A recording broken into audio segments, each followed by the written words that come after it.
It is time to sound the alarm as loudly as one can about the systemic abuse that governments want to perpetrate against parents who want to protect their children from LGBT perversion.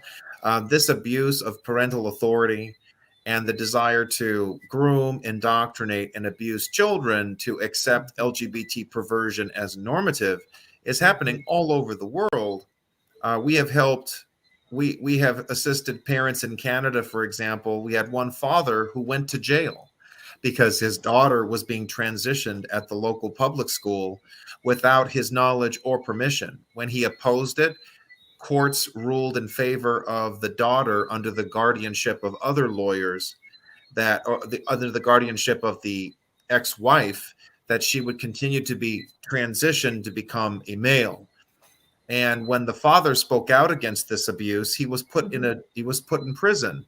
He was jailed for more than 60 days just for telling the truth about the systemic abuse that had been perpetrated against his daughter. Yeah. In the state of Indiana, parents lost custody of there was one parent who lost the custody, I believe it was the father of his child, because the child wanted to pretend to be the opposite sex.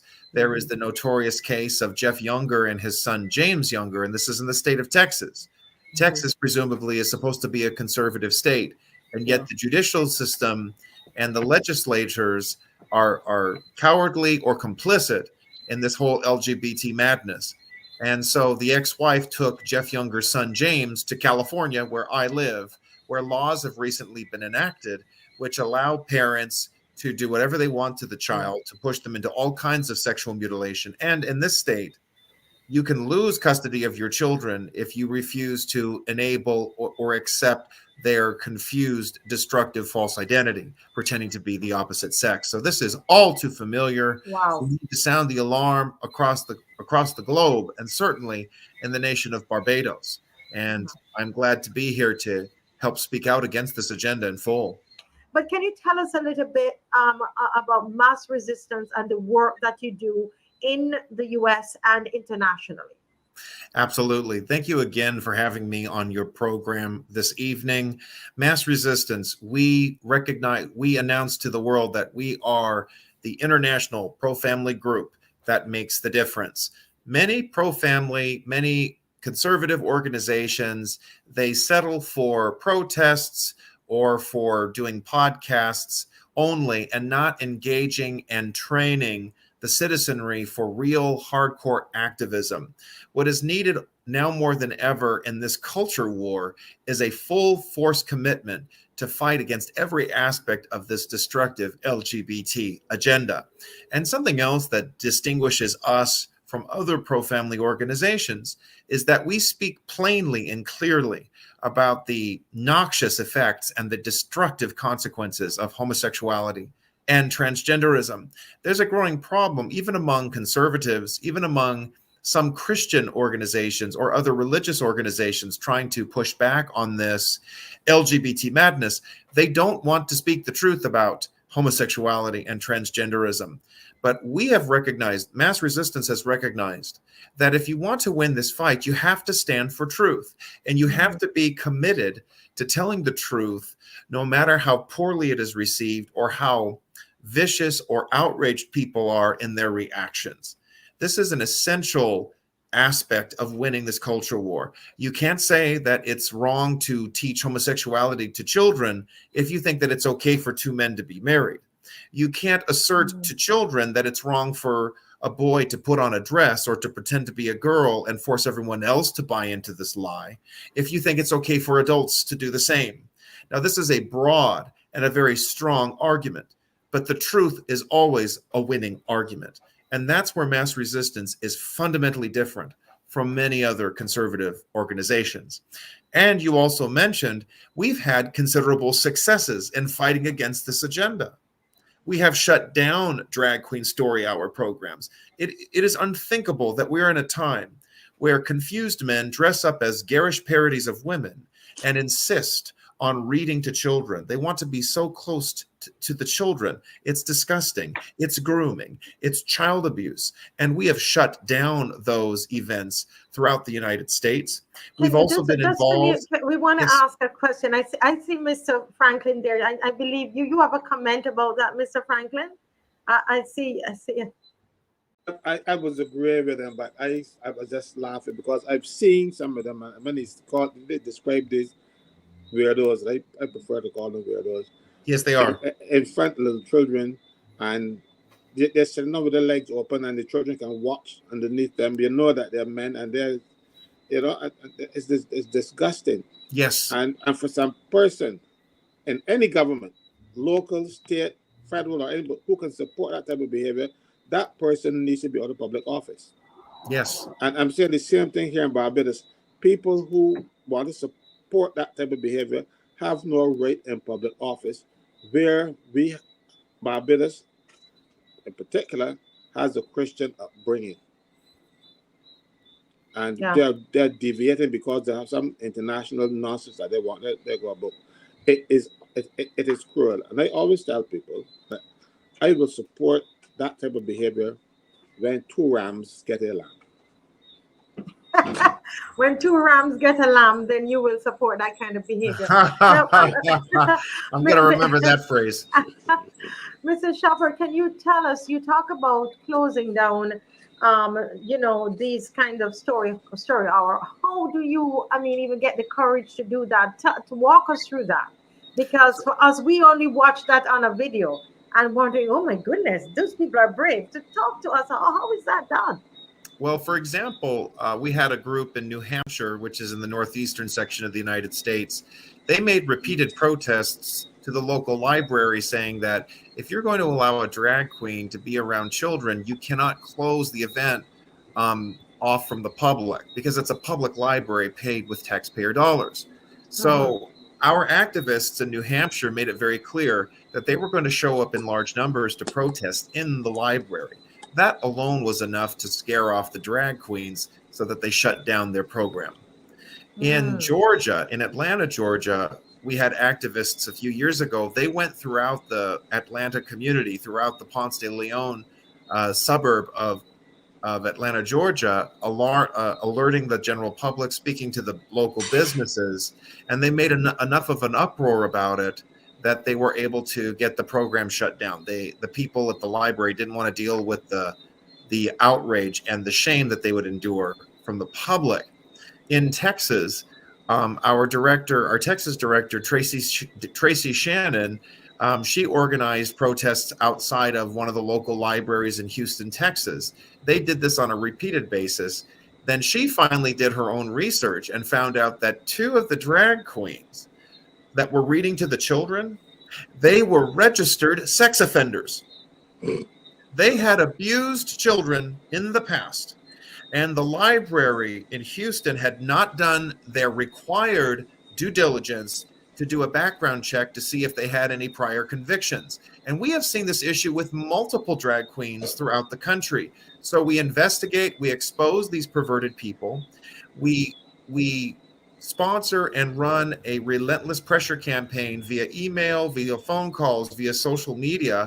We raise awareness and outrage about these programs, and we get them shut down.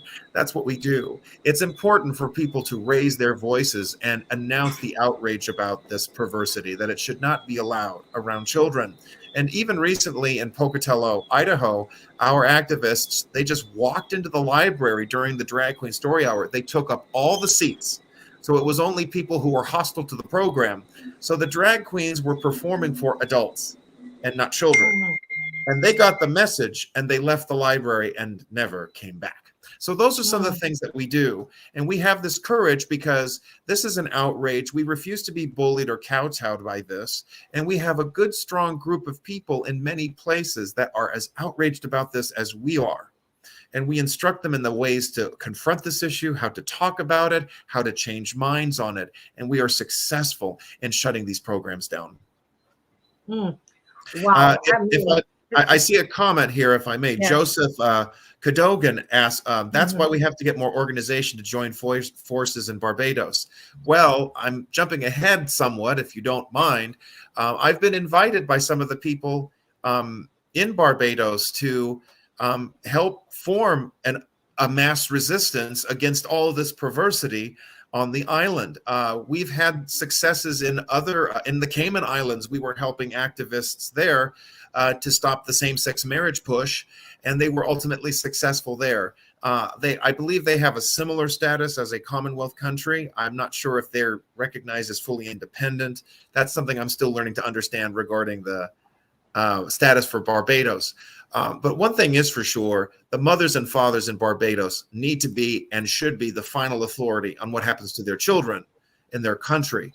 And it's time for perverted people like Mia Motley to realize that she doesn't get to decide what mothers and fathers do with their children. They get to make that decision. This is a Can very you important. say that a little louder? Can you say that a little louder? Absolutely. Mia, I would like to Mia, make let's read the Prime Minister. So you're giving a message to the Prime Minister, Mia Motley. Mia Motley, I would say this to her directly if she was sitting in the same room with me. You are a child abuser. You are harming the children and the parents of your country. It is despicable and it is wrong. And you are taking orders from international groups and organizations, and you are undermining the mothers and fathers of your country. You are not brought into the premiership to run your own program and harm children and violate natural law and defy and harm what is good.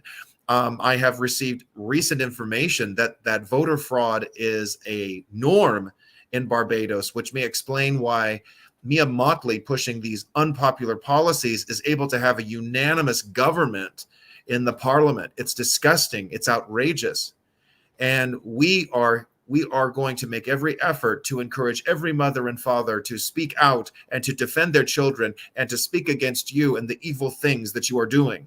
That is the full message that I would give to your Prime Minister. It is so important. We have this problem all over the world that leadership thinks that they don't have to listen to the people who put them in power. And they seem to also forget, as I know that I'm speaking to a Christian country, that all power comes from God. It does not come from one man here or there. And that authority must be respected. And there must be honor given to the one who gives that power. And ultimately, the authority must be restored to the parents. I understand that Barbadians fear losing their jobs, their reputation, and even their freedom. But we know here at Mass Resistance, we have a key figure that we see as a mascot of sorts. It's Samuel Adams. He was one of the first, you could say, community organizers for that helped to form the United States of America. And he made it very clear that it's not about trying to get a bunch of people, but if you have a tireless minority that is keen on inflaming the imaginations of men for freedom, you can change anything. You can make a difference. And that's what Mass Resistance wants to help every Barbadian to do in their country. Wow, this is listen, the chat is lighting up. Now you said something, and I'm just wanting to clarify that as the host of the show, so that I'm not sued. So when you said that she is that you made a claim that she's a child abuser, you're talking about because of the policies that are set up. Is that what That is you correct. When you're pushing, that's what you're alleging. Yes, go ahead. when you're pushing the LGBT agenda in full force, when you call yourself pro-LGBT and you say that you want children to be learning about this is child abuse. And you know what? That is not defamatory and it is not libelous. It is abusive to tell a child that he or she can change her sex, like flipping a switch. It is child abuse to induce a child to believe that it's okay to have sex with whomever, whenever, whatever. The very thought of an adult, a stranger, having these charged sexual conversations with children is abominable. It is unconscionable. And this is something that any government, any elected official who sponsors or advocates for it should absolutely be thrown out of office. It is child abuse. Every person who does this is absolutely a child abuser. No teacher, no elected official, no authority figure of any kind should be pushing LGBT anything. And we need to be very serious about this matter. homosexuality, transgenderism, these are harmful behaviors. These are lies that cut the lifespan short of an individual. And we have this pervasive dishonesty from major corporations, from governments, from the media, from academia that insist on jamming the minds and eyes and ears of every person to believe that love is love and that there's nothing wrong with two men marrying when they hurt each other. They hurt the community, they hurt the public health, and they deprive children of a mother and a father. That is evil. That is wrong. That is child abuse. And we must stand firm and speak the truth on the matter and not hold back. Yeah. Wow. Mr. Franklin, what are your thoughts about what this gentleman is saying to us? Because I had planned to ask you. He had sent me the questions, and I said I would ask you on the, because he asked me if there was voter fraud. I have the questions here, actually. I think I just send them. Did I send them to you, Mr. Franklin? I didn't get a chance because I was in a meeting from 1 until after 5, so I didn't get to check my mail. But what are your thoughts about what he's saying on why he believes this prime minister should should leave office? Before I say anything, I want to say I love this man.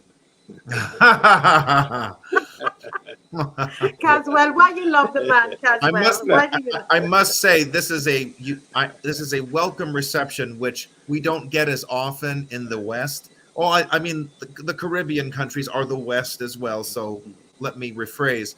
But in the Western world where I live here in the United States or in the United Kingdom or Canada, this kind of reception, sadly, is not well received.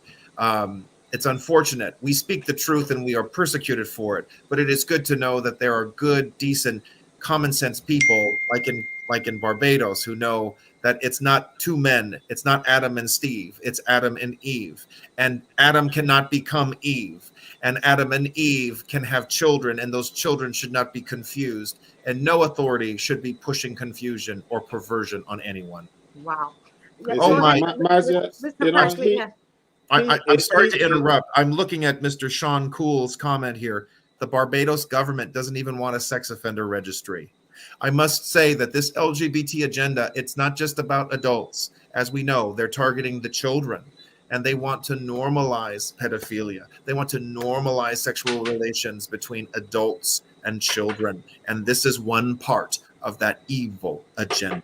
So I thank Mr. Cool for bringing this up. Thank you for allowing me. The Attorney General, Mr. Franklin, the Attorney General said... the Attorney General is the person who claimed that we is too small. We don't need a sexual offense.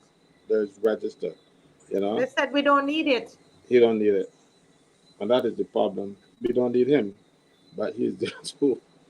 Let me just go on to tell you some of the reasons why I love this man. He is speaking exactly the truth. Nothing more, nothing less. When he talks about voter fraud, on more than one occasion on this show, I have said to the people that in my lifetime, and I've seen many elections, I do not know of one that was free and fair. There's voter fraud, wide open. Everybody knows it, and nobody controls it. And the reason why it is so is because the Prime Minister is the person who appoints the Electoral Boundaries Commission. That is the commission that decides that regulates elections in Barbados. And the Prime Minister picks 3, and the opposition picks 2. That means the government will always win whatever there's a dispute at the Electoral Boundaries Commission. All right? It should be an independent commission selected by the president, and in our case, sir, the president is non-partisan. It isn't supposed to be involved in any political thing, unlike the United States where the president is political. So, but I say that it should be a person, and not by a politician, who is then regulated by the same people that they select. You can't get it worse than that. We have laws against treating here for elections, and you cannot have big facts and jump ups and stuff during the election campaign, and they have them right on their stages, and nobody does anything about it. So you are correct. You are absolutely correct. And just Barbadians don't want to acknowledge it because it makes us look bad, because we tell the world that we have free and fair elections. I have been involved in elections for the better part of my adult life, better part of my life, period. And I can assure you that the practices that happen in Barbados are not free and fair. Yeah, we get elections, and both political parties know it. But they don't even. You remember in one election, but you might not remember, but in one election, Anthony Wood was winning, and then they couldn't find a box. That's almost impossible. That is if you follow the rules, because you are supposed to have eye contact with that box at all times. So how can you lose it? You have to lose the people as well. But then it come back, and then the other candidate, like, he had all the votes in that one box. It is a sham, but it produced a result, and the people buy into it.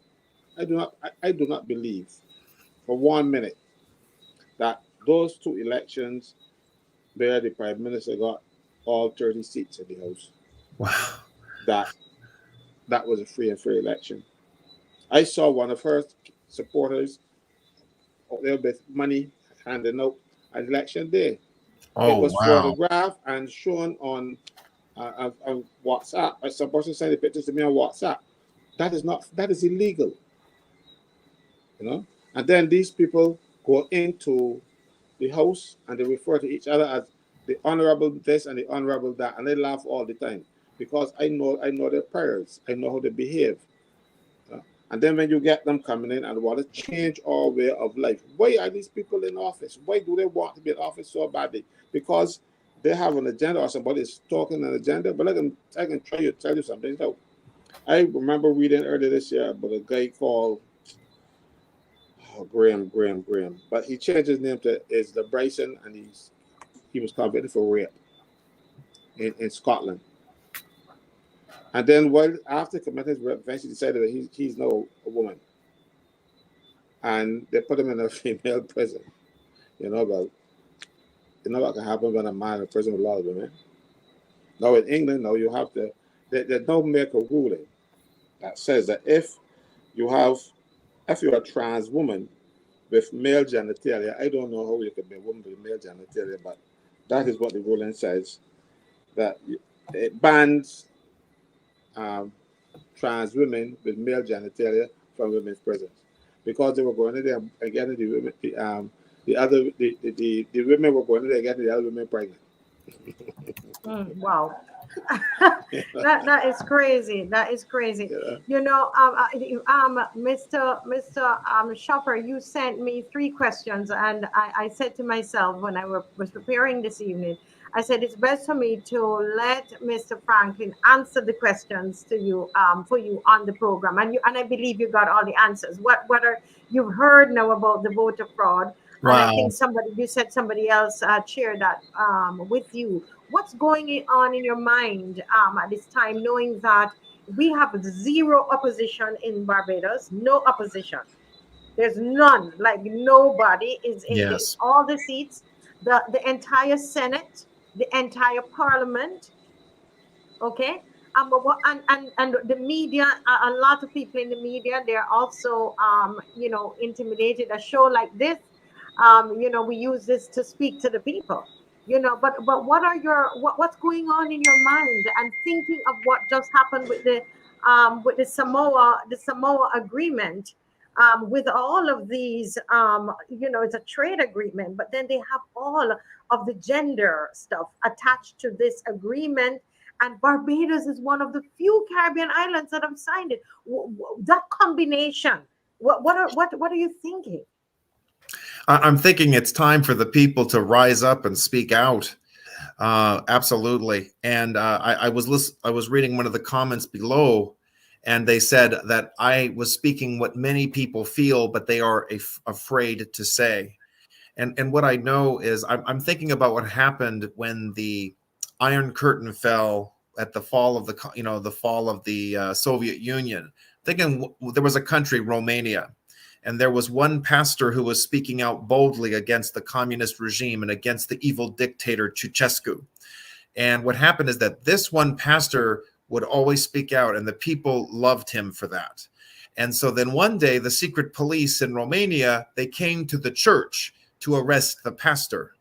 And what happened was that the people said, we've had enough.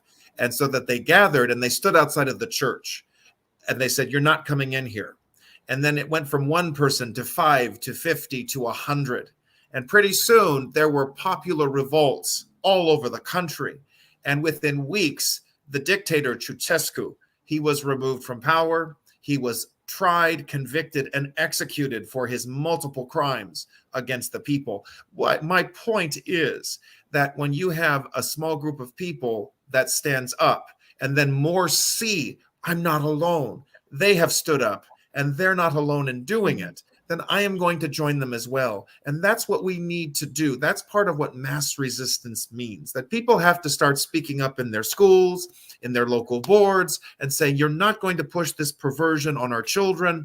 They need to start standing up to their lawmakers and say, I don't care what letter is after your name, you are not going to vote for this perversion. You work for us, not for Mia Motley, not for the Labour Party, not for any international interest. You must do what is right for the people of Barbados and for the children.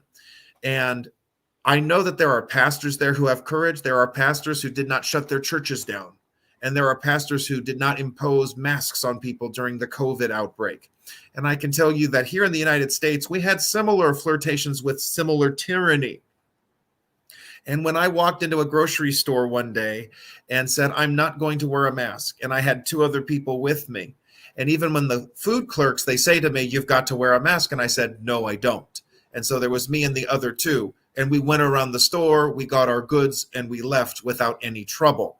And it's that kind of a momentum that we need to encourage in people. And I think it starts with the pastors. It may start with having mothers and fathers en masse keeping their kids out of the schools.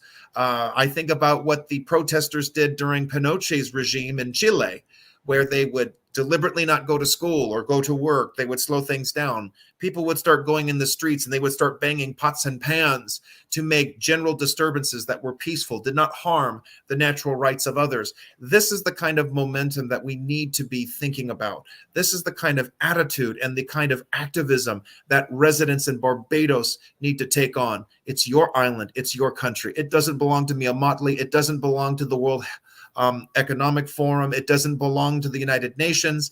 And I don't think I'm sharing something that's a secret, but my understanding is that Mia Motley is being groomed to be the next Governor General or Secretary General for the United Nations. Well, perhaps one of the things we should start doing is making sure that things are just a little too troublesome in her country so she doesn't get the promotion. That may be one thing that we start thinking about. These are the things we need to be thinking about. It's just a mindset. It's just a mindset that has to change. That no, you don't have to accept what's happening. And you may be afraid, but when one person, then 5, then 10, Marcia and Mr. Franklin, you're speaking the truth. You're not alone. And we can find others who are in the same place. And then if you have a group of people at a workplace who speak up, what are they going to do? They can't fire all of you. In this country, in the United States, they wanted to impose vaccine mandates on different businesses and different firms. And what happened was there were groups of workers. They all stood up and they said, if you impose a vaccine mandate, we leave. And they all were ready to go. They sent the message loud and clear. And the businesses said, okay, never mind, we won't do it. And that has to be the same attitude when it comes to fighting this LGBT madness. You're not forcing this on me. We will not put our kids through this nonsense. We will not tolerate you stealing our elections and stealing our children and stealing our future.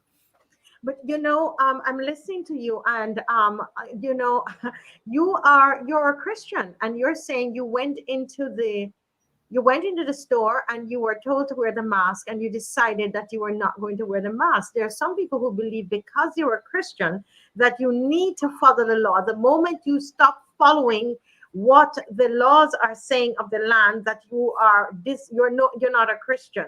Because Barbados is very Christian minded, and a lot of churches, pastors are listening and say, no, we have to obey the law. What do you say about that? They are misunderstanding the scripture. or they haven't read enough of it. There are so many passages in the Old Testament. You had the Pharaoh who told the Hebrew midwives to kill all the young baby boys, and they refused to do so.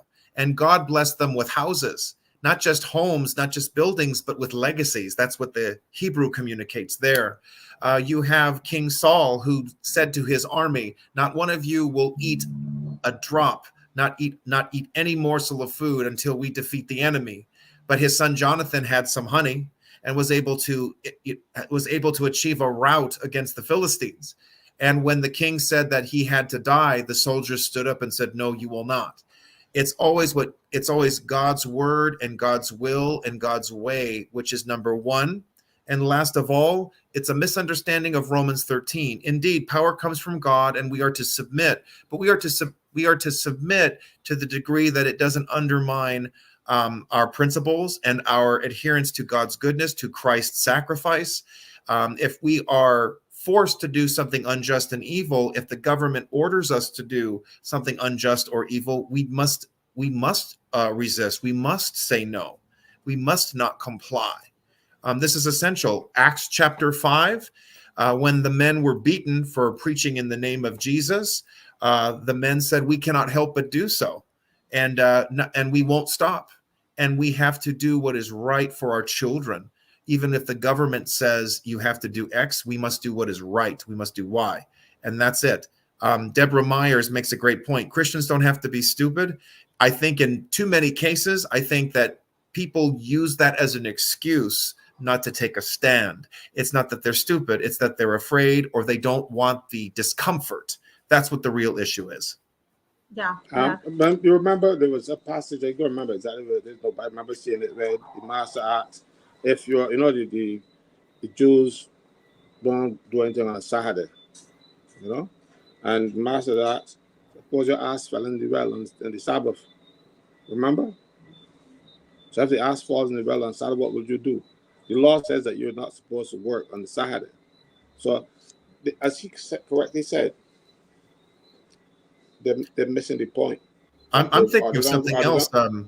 Speaking of the Sabbath, Jesus and his disciples were walking in a field and they were breaking grain to eat. Mm-hmm. And the Pharisees reproached him and said, "Why do you teach your disciples to do what is not lawful?" And he even quoted from the Old Testament. David not only ate on the Sabbath, but he ate the showbread. He ate the holy bread, which was not fit for the common man to eat. So God cares about man, and he cares about his goodness over man's rules and regulations. And most importantly, we're talking about a wicked government that is pushing systemic child abuse. We must not comply with this. It is essential for Barbadians to say, no, we will be a mass resistance against this perversion, against this corruption, against this manifest evil. Yeah, the name of your organization that is Mass Resistance, and it's the people resisting, and especially in a country like Barbados, where there is no opposition in government, and where we have no opposition senators, and where the media, for a large part, is also bought out. It is the people, don't you think, Ala, Mr. Schaper? It's the people that will need to rise up. I mean, we're seeing that this bill. I'm just looking for it just to read something from it. Article 48 of the ACP EU agreement says that the petition shall commit to the full and effective implementation of the Beijing Declaration and Platform for Action and the Program of Action of the International Conference on Population and Development and the outcomes of their review conferences. They shall further stress the need for universal access to quality and affordable, comprehensive sexual and reproductive health information and education. Now, this Mr. Franklin, is what it is being alleged that the government signed on to yesterday or early this morning in Samoa. as it relates to Barbados, and Jamaica has refused to sign on. We're hearing Guyana didn't sign, Trinidad didn't sign, Bahamas didn't sign. Actually, this is it here on the screen. You so yeah, it's Article 48 here on the screen. That is there. Let me get that banner removed so that we can actually see it. Article 48, that says that the parties shall commit to the full and effective implementation of the Beijing Declaration and Platform for Action and the Program of Action of the International Conference on Population and Development and the outcomes of their review conferences. They shall further stress the need for universal access to quality and affordable comprehensive sexual and reproductive health information and education, taking into consideration the UNESCO, and it goes on and goes on. This is going to be on our website, the marciaweekshow.com. And thank you so much for the Dave. Thank you. Let's see, Mr. Schaper again. Thank you very much. Am I the one to remove it? Yes, thank you so much. This when we see this kind of thing that has happened, we've had no consultation with the people. We didn't even know about this agreement until Jamaica started to speak about it. Then we realized, and actually that document came from Jamaica. But they're signing our lives away, giving us selling our children basically. What are your thoughts about that, Mr. Schaper? I think that it should be recognized as null and void because the government deliberately hid this, did not want to talk about it, didn't want the people of Barbados to know about it. I think it's essential to appeal to the support of your sister countries there in the Caribbean who have rejected this terrible proposal. I looked at some of the language. They wanted to implement the so-called UN Charter of Rights for the Child, when really the charter would open up children to all types of exploitation. When they talk about sexual rights or reproductive freedoms, they are pushing into that perverse and terrible arena of children being exploited for sexual ends. The notion that children should be able to, that they are sexual at birth and that they should be exploited or be able to experience sexual contact as children. This is the final agenda with so many of these corrupt and aggressive global compacts. And that is a big problem with this Samoa agreement. Yeah. I'm listening to Mr. Franklin, and he's talking about the various ways of resisting and of having mass resistance. And I think of Martin Luther King. I was saying that to somebody today. And Martin Luther King was a preacher, Mr. Franklin. He was a preacher. And in order for us, for them to see all those laws removed, where black people in the U.S. could have the same rights as everybody else, they had to have mass resistance and they had to disobey the law. Mr. Franklin, because I know people are listening and their minds are already going, how can we actually make this happen? And I want to ask you that question before we go back to Arthur.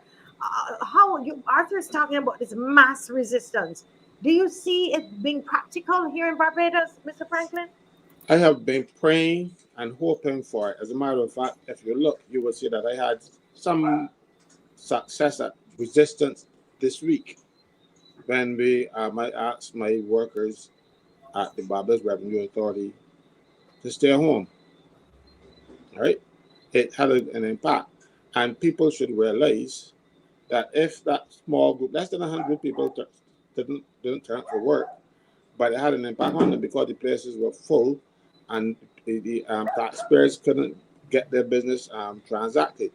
That is only one. So I'm in favor of it. Trust me. I hope that people can to see that example and realize that it is not some pie in the sky, far-fetched notion that he is speaking about. It is real. But you have to stop allowing the people who abuse you to tell you what is right.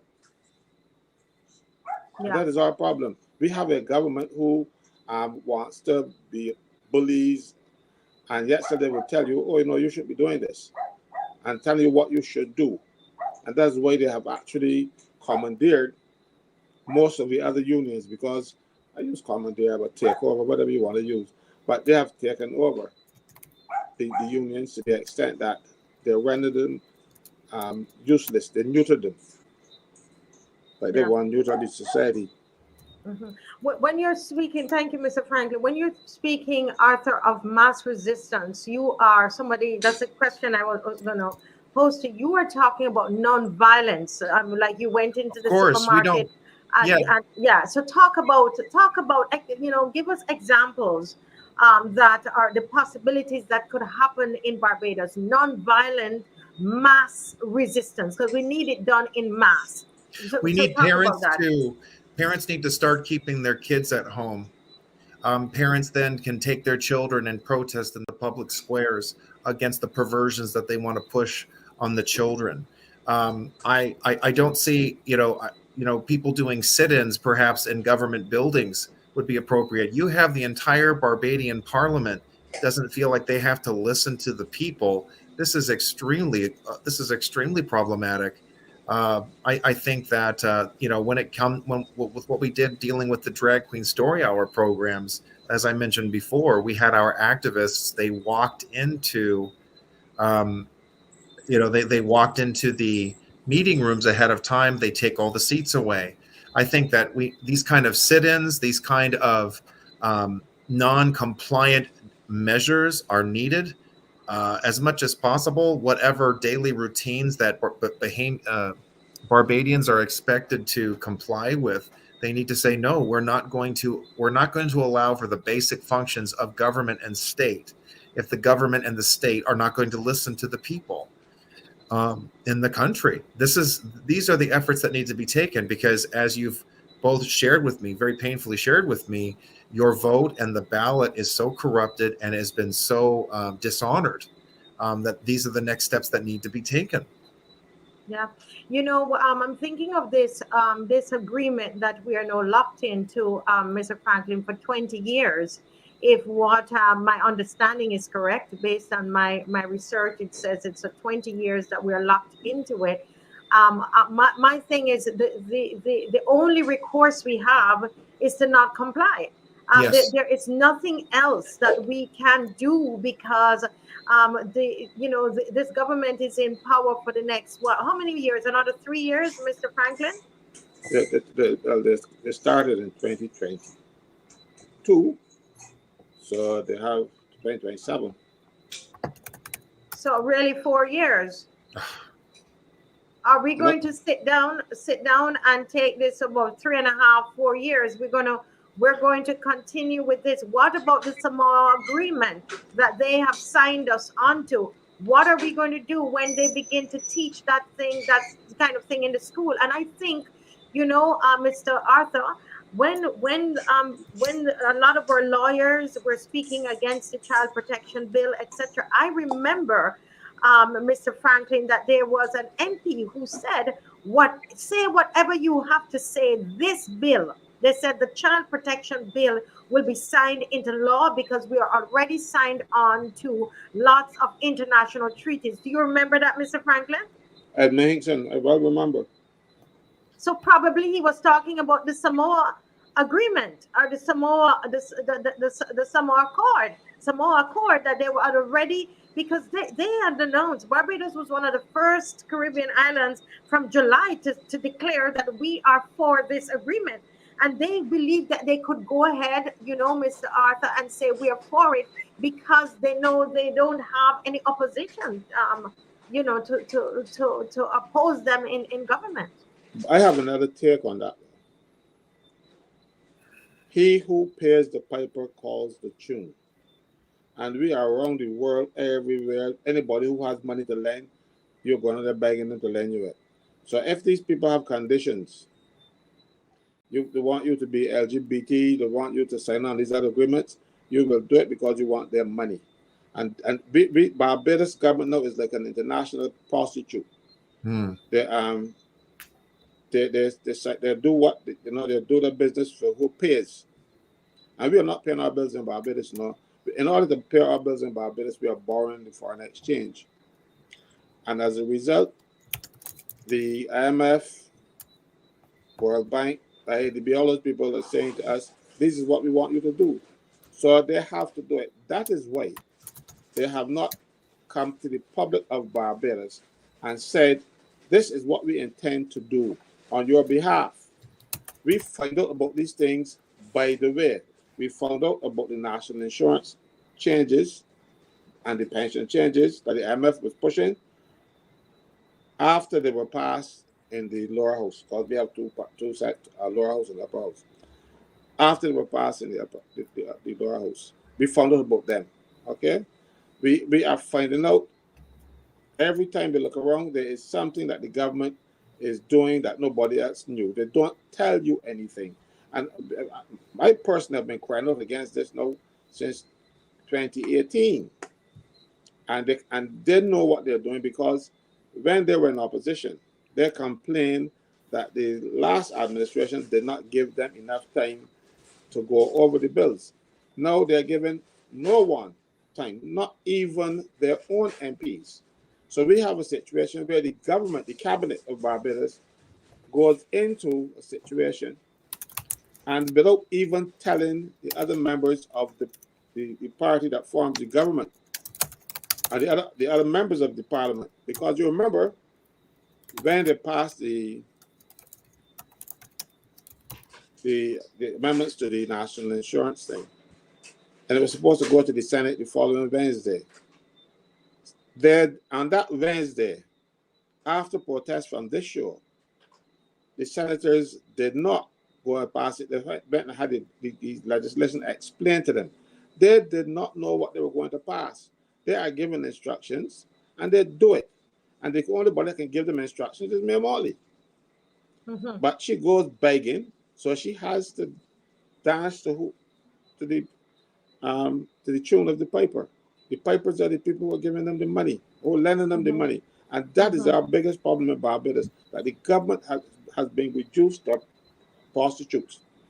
Oh my goodness. So you're just to make sure I understand, the government is heavily in debt to other countries. Is that what the situation is? Countries, international agencies, whatever. So what these countries do, they have conditions for their loans. We don't find out about these conditions. They don't tell us what these conditions are, because we even found out that they were saying, "Oh, these are the cheapest loans available anywhere in the world." And then quick so the people raise the interest rates by 400%. Because they don't tell us anything. They themselves don't even check the documents that they're signing. They just go there and become, but they need the money that badly that they will sell their souls. But you see, the thing is, I don't mind them selling their souls, but they're selling me down the street with them. Yeah. I see here, I was trying to get it up on the screen, but the people were asking about the Samoa agreement, and we need to register. First of all, they need to tell us if they signed it or not. They said they were going to sign it. We have a document coming out of Jamaica, actually, from the Jamaica newspaper, where our Minister of Foreign Affairs said that they were going to sign it. So we need to know from them. They need to tell the people of Barbados, did you sign it? Because listen to this, guys. I'm hoping that Dave could look in his WhatsApp and see something that came from Montserrat. Listen, the Caribbean is coming together, Mr. Schaper and Mr. Franklin. Somebody says, does this remind you of a notorious questionnaire of children in Barbados? And this is of the same Samoa. Inside of it, it says, for example, indicators have been proposed to measure the attitudes of children towards LGBT issues, access to abortion and reproductive health services available to children without parental consent, and the implementation of the controversial comprehensive sexuality education or human rights programs. This is all part of the Samoa deal. The Samoa that accord, and that is what they are. It is alleged that the country that they have signed us onto for over 20 years. We are locked into that agreement. And listen to that, Mr. Arthur. What comes to mind? What's going in your mind? They want to turn Barbados like into another. They want to turn it into a. They want to turn it into another slave state. They want to make everyone a slave and a serf, and not just of your own government, but of these of the United Nations, of these perverse, horrible international institutions. And it's time for the peaceful resistance, as Cleety Vaughn shares there in the comments section. Absolutely, it's people need to be informed, aware, and outraged, and demand that the nation of Barbados be released from this horrible treaty. There's a number of Caribbean nations who have already taken a stand, including Jamaica, as you mentioned, as well as Trinidad. And it's important for Barbados to take the same stand and say, no, we're not going along with this perversion. We're not going to allow you to corrupt our country just because of a financial matter. Yeah. Mr. Franklin, I think that you said that this week, you were you led something similar with a group of workers where they didn't go in, and I'm deliberately doing this, Mr. It's going a little different than what we had planned, because what we want to do is to kind of let it sink into the people, because it's years of non-resistance. You understand? It's years of non-resistance, and we have to show them. Mr. Franklin was saying he did something this week, and Mr. Franklin, those workers, they went ahead with you on it. Yes, they did. These are the workers at the Barbados Revenue Authority, and they had all kind of meetings this morning, trying to persuade them and even scare them into not continuing. But we did it again today. You had a work action where you and your employees did not go to work. Is that but I'm a trade unionist. Oh, so, excellent. We propose that the people stay at home, call it a sick out, and don't turn up for work. And it was effective, because the Barbados Revenue Authority could not man its offices. Wow.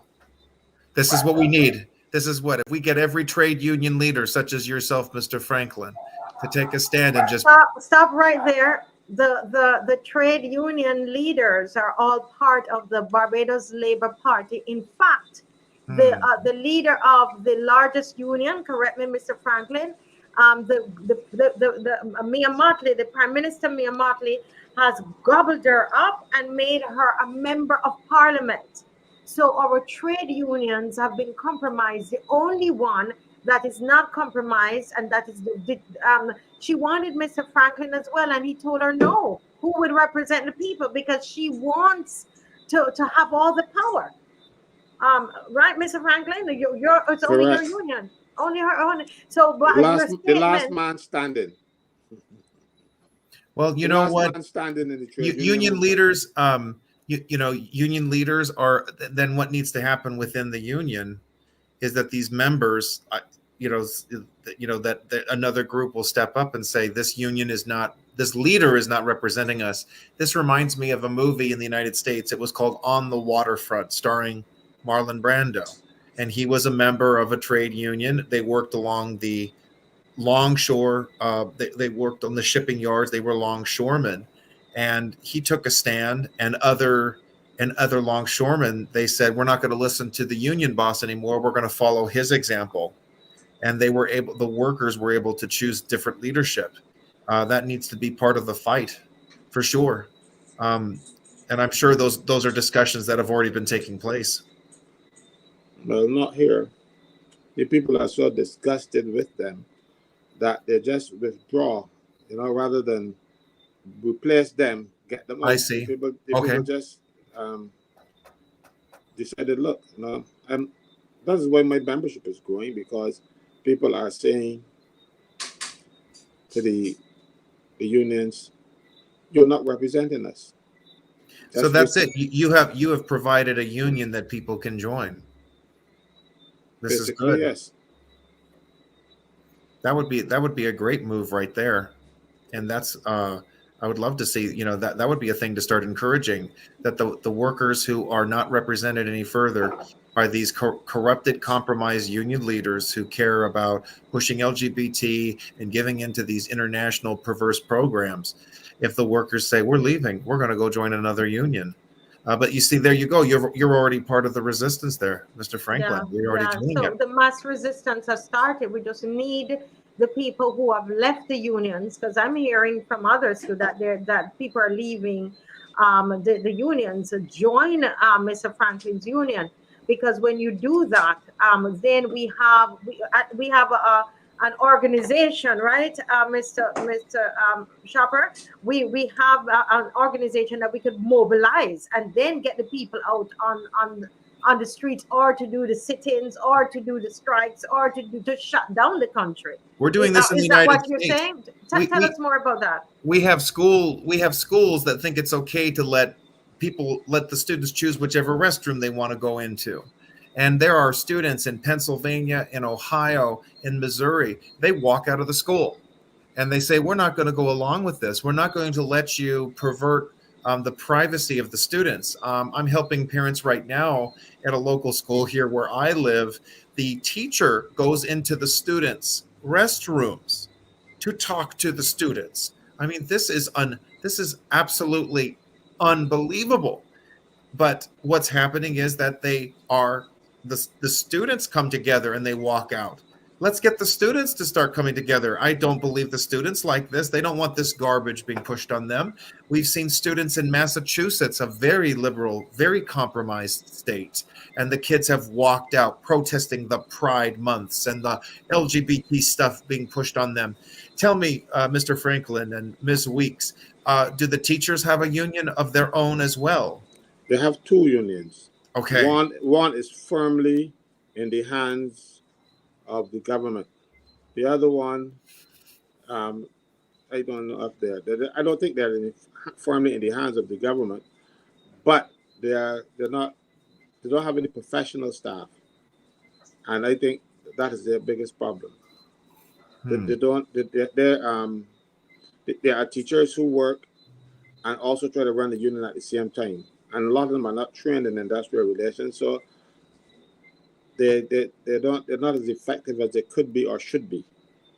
But you said something today about teachers going to the bathroom. And I laughed because only yesterday a man came to me, and he got dismissed from his workplace, and he said to me that he went into the ladies' bathroom just to say something to a lady, and he wanted me to represent him. You know, I'm not representing him. I'm very sorry, but I would fire you too. And that is the situation that. So this was a confused man who thought he was a woman going into. No. He didn't. Nothing like that. Okay. But he went into the bathroom. He had no calling in there. He's a man. Exactly. And he wasn't trying to pretend to be a woman or anything like that. But I'm saying, what are you doing in there? Anybody in there will have to come out. It's one door. They can't go through the back door. And so I said to him, from what you've told me, I would fire you if you were working for me. So I don't see why I would represent you. You see, you have to take those kind of stances and suffer the consequences if there are consequences to you. There are some things I will not do. Yeah. You know, we've gone past our time with you, Mr. Schaper, and I know the people are going to want you to come back. But you know, talk to us about how I saw you were putting. Oh, there's a question here from Trinidad and Tobago. This is another country that's 45 minutes from us. So if you come to Barbados, we have to take you there to eat some doubles and to push some mass resistance while we're eating doubles. We'd love to do that. We'd love to help out in Trinidad and Tobago as well. I hope you don't mind that I took the initiative. I provided my contact information initially in the chat. Of course. Please do. I don't see it anymore. It's passed on. If I were to write it again and then you leave it on the Yes. screen, that would be Yes, very good. what we can do, put it in the private chat, and then I'm just gonna copy it, and I'm gonna Oh, put it up for you. excellent. Here I go. I'm Right. doing it right So, now. so what they're asking is, they're saying their parents are reacting late and are hardly responding. What can Mr. Schaper recommend for Trinidad and Tobago? Okay, so we need to find the parents who are already informed, and we need to start organizing them, whether it's being on the on radio programs like yours, Marcia, or to to start connecting with with any local publication or broadcast measure in their country. That's a starting point. What we did when we connected with people in the Cayman Islands, we found out where people were, in which constituency or district they were in, so that they could find out who their MP was, so that they could start pushing back. In the Cayman Islands, this had to do with, they were trying to push same-sex marriage in that country. So I understand, Barbados, you don't have that perversion yet, correct? You don't have two men marrying each other yet. Is that correct? It hasn't gotten to that place, has it? No, not as yet. They have removed there was a law that it's called the Buggery law, where it was criminal to be involved in homosexuality, and that law was removed outside of Barbados. We just got up one day and heard that it was gone. And the Attorney General says, well, we don't know, we had nothing to do with it.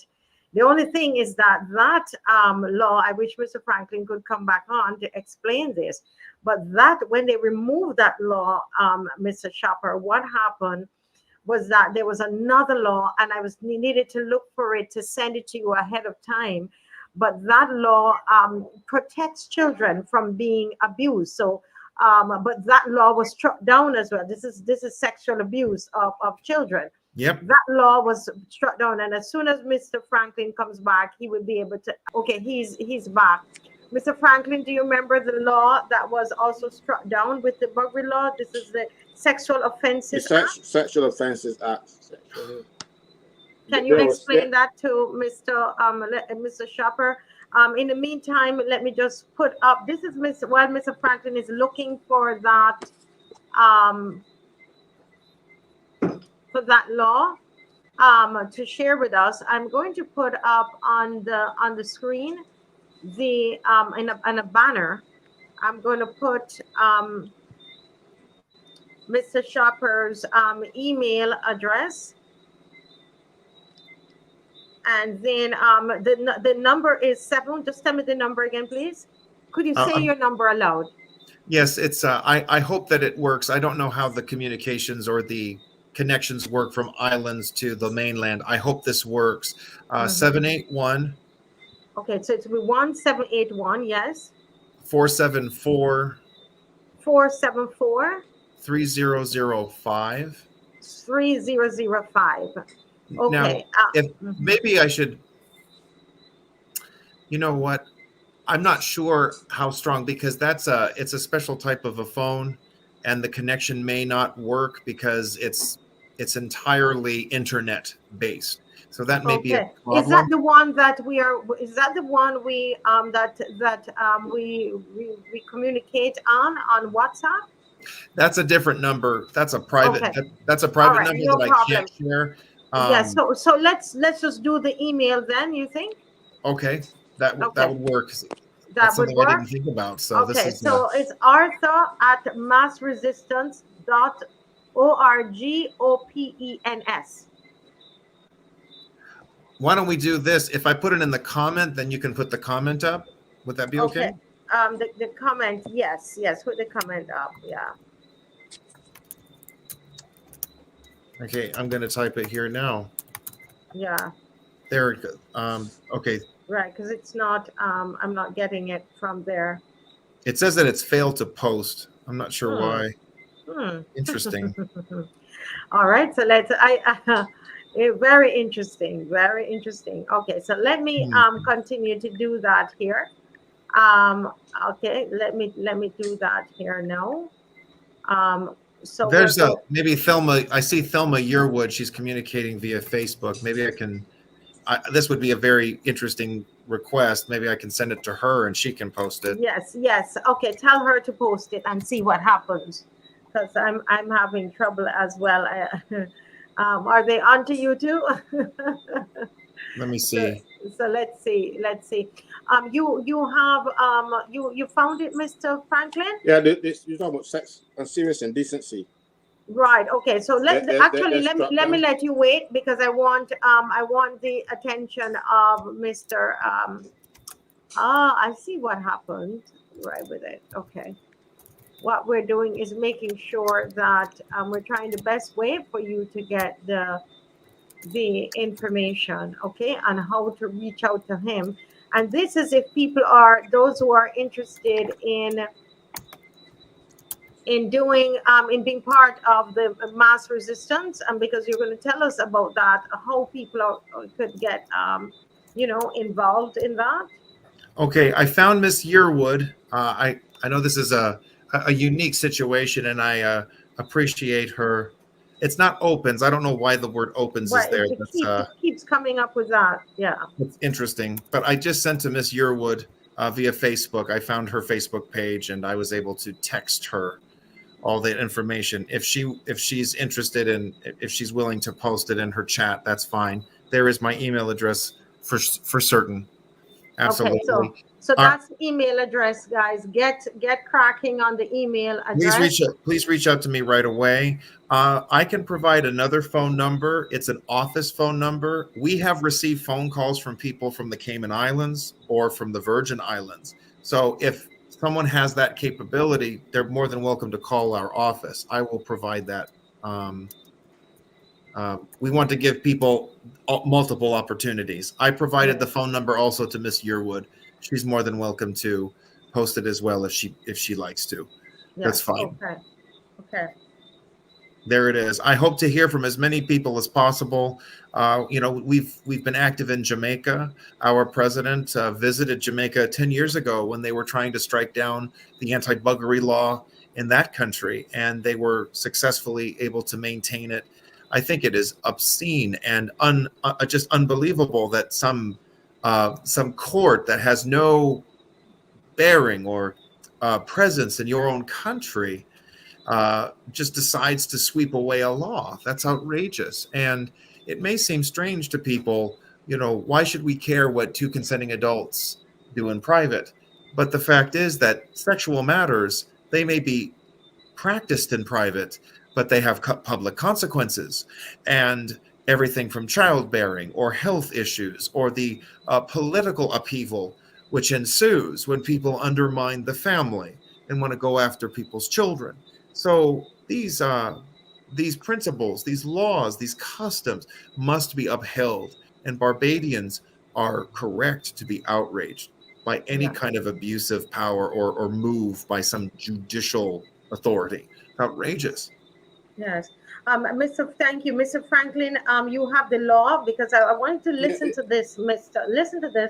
Arthur. The Sexual Offences Act Barbados criminalize buggery and serious indecency. And what happened, the court in Barbados struck down those provisions of the law to say that it is unconstitutional to have these things in the law, because for whatever reason the court decided upon itself in Barbados to legislate. Courts don't legislate. And you see, the similar thing happened in Jamaica. The laws sprang from the same British law that we adopted when we were colonies, and those laws remain on the books until such time as they were being removed by Parliament. But we had a problem in Barbados, you see, because Barbados still fancies itself as a Christian society, and government did not want to go down that road, and because they would get a backlash from the churches and the Christian people in this country. So somehow the courts relieved the government of that chore, and the government and the court ruled that this law that was on the books for all these years was now unconstitutional. However, the similar law in Jamaica, the courts struck up a claim. The Court of Appeal in Jamaica said, no, these laws are constitutional because they existed before we had a constitution. So that meant that only Parliament could have changed that law. And we have a Parliament in Barbados that has all 36, so they can change the constitution if they want. But if the government were not in favor of those laws being struck down, there would have been an appeal.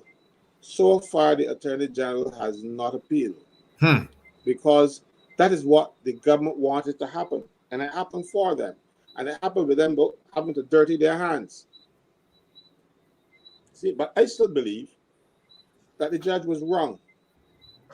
And I believe that she had no calling out there to legislate for Barbados. Judges interpret laws. That's it. They don't legislate. And this was a law on our books. Now, if for some reason it offended the Constitution, as she's claiming, tell me which section of the Constitution that it offends. Because there's a section of the Constitution that says these laws, if they were constitutional, if they would be constitutional, not that we have a constitution, if they existed before that constitution, remains valid until such time as we change them. We didn't change them. And we have the Caribbean Court of Justice who is dancing around that. They're trying to change it for them. And we have no a high court, not even the Court of Appeal in Barbados, striking up those laws, and the government was in stitch. They were happy. They was happy as a pig in mud. I was going to use the other word, but you know what I mean. They were happy because they got what they wanted. And they're boasting, that Barbados are joined St. Kitts and Nevis and Antigua, who did similar things with their laws. But we have to say thus far and no further. We got to stop this government, one way or the other, legally. Arthur, those of you who are interested, please take down the information. It's Arthur at massresistance.org. And absolutely. Our website as well, if you don't, I'm trying to share it in the chat. I'll put it in the private chat. Yes, put it in the private chat. That would be better. Yeah. And then they can visit our website as well, and they can learn more about who we are, what we do, how successful we have been. Mr. Franklin, I would definitely like to communicate with you further. And I have taken now your information already because I intend to do so. Wonderful. I have great hopes for what you can accomplish in Barbados, what the people did in the Cayman Islands, rising up. Somebody made a comment earlier how there's an effort to try to push hundreds of thousands of new people to come to Barbados. And we know why. The idea is you bring a bunch of people who have nothing but what they're told to do to undermine everything. And that's what they've tried to do in the Cayman Islands. Repeat that, because I think we need to hear it. You've been saying it, Mr. Franklin, and Kimar, who's just joined us, they've been saying that, but they probably need to hear it from another tongue, somebody else. So can you say that and explain? I know we passed your time, but we need you to just hang on a little bit. Go ahead. It's not a problem. I mean, the biggest issue is you have perverse outside interests. They want to import a whole bunch of new people into your country. I saw someone make that comment earlier, and the whole point is that these are people that will just do what they're told and vote for the perverse and destructive powers that be to keep undermining your country, your culture, your community, and your Christian values. We are seeing this problem happening all over the Western world. You have leaders that are giving into these arrogant, distant, unaccountable thinkers and leaders and proponents of these horrible ideas, and they want to push in all of these people, new people, to just undermine your country, to vote in or to keep to establish or solidify the very authorities that are undermining your rights as Barbadians and your community as a country. And you need to stand against it. That's what was happening in the Cayman Islands. It was shocking to me how the immigration, the country's population just doubled, it seemed, in 20 years. And you have all these expatriates who come to the Cayman Islands, and they're the ones who start saying, well, what's wrong with two men marrying? What's wrong with two women marrying? What's wrong with teaching this to our children? These are outsiders bringing these corrupt ideas. And that's not what should happen to any country. Every citizen has a right to say, these are our values, this is what we stand for, and we're not going to allow a foreign authority to push in a bunch of foreigners to undermine our country, our culture, our customs, our traditions. I think it is essential for Barbadians to understand this. And of course, we're going into a different topic when it comes to the immigration issue, but how it hurts wages, how it hurts the environment, how it undermines the political and the cultural hegemony in a country is very serious. This even happens even in the United States, even when there was massive migration within the country. If you had a little city with 1,000 people, and then suddenly it has 10,000 people within a year or two, there's nothing but trouble. There's nothing but uproar and unrest. It's just impossible to make sure that everyone is integrated into those values. And this is the specific goal when it comes to pushing this LGBT madness. Even here in the United States, we have a government that won't even secure our border. And one of their biggest agendas is pushing this LGBT. They want transgenderism everywhere. They want homosexuality everywhere. They push that 6-colored abomination they call a flag on our government buildings. It's unbelievable. It's outrageous. Yeah. So can you once again, there are two things that I want you to, you talked about the Prime Minister, she's pushing to be the next UN General Secretary. And you're saying to the people of Barbados that, listen, you need to fight back. And there's a way that you might be able to get her attention. Yes. And you shared that. Can you repeat that, please? I think it's important for right away as many people as possible to say, we know that Mia Mottley wants to move on up to a higher position. She wants to be the Secretary General. People need to call her out on it. They need to shame her publicly for wanting to do this, for ruining her own country, and following in the civil disobedience and the non-compliance of many nonviolent activist movements. They need to just slow down and stop all of the functions of this corrupt, abusive government, which is ignoring the will of the people, which is undermining the power of the parents, and is harming the children. And this needs to be the concentrated effort of every Barbadian. Mm-hmm. One thing, there's one thing, you're not going to be able to shame her. She has none. What is it? She has no shame? Oh boy. Marcia, I keep telling you I love this man because he has seen and understood Barbados better than most Barbadians. He's talking about bringing those people in. You can't bring them in. People ain't got jobs with people that here, so we're gonna find jobs with them. Yes. Yeah. They should be water scarce. Those people not gonna bathe. But whatever happens, you're going to take care of them because they need those people to come in and skew things in their direction. And I'm not surprised if a lot of that did not happen in the elections and when you made people citizens of Barbados, because it's becoming quite easy now to become a citizen of Barbados. And also they were proposing, and I don't know how far it's gotten, where they were going to have economic citizenship, where you can buy it. I know that St. Kitts allows that. Someone, if they drop the right amount of money, they can become a citizen. They get a passport. Yeah. Well, we've gone way over the time that we're to be with you, and we just want to thank you so much. We will have to schedule because this is the first class, okay? The class in mass resistance, nonviolent mass resistance. Absolutely. Is what we are talking about. And so we're going to need to invite you back, sir, to come back on. And I know that this video, this recording is going to go far and wide. We'll make sure of it. Now. What's the final thing you want to say to Barbados before you go? I hope to connect with as many of you as possible and to help form a mass resistance there in Barbados. I look forward to doing so. And I think that you'll all serve as a courageous example to many nations around the world. Yeah.